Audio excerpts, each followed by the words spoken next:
Hey everyone, welcome to this video. If you are using a big phone and you cannot reach the top to check the notifications, then this video is for you. Today I will show you how to enable the swipe down gesture so you can easily open the notification panel just by swiping down from anywhere on the home screen. So let's get started. First thing is go to your phone settings. Next thing is find the option called home screen or home settings. Just tap on it.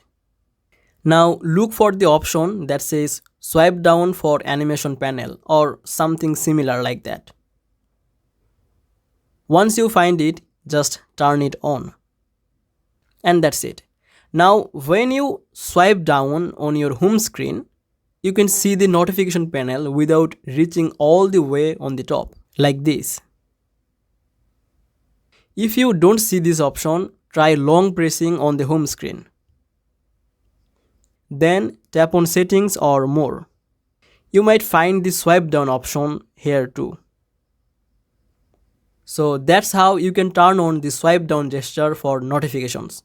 And it's a small feature but really helpful, especially for big phones. If you found this video helpful, please like it and subscribe to this channel. Thanks for watching. I will see you in the next video.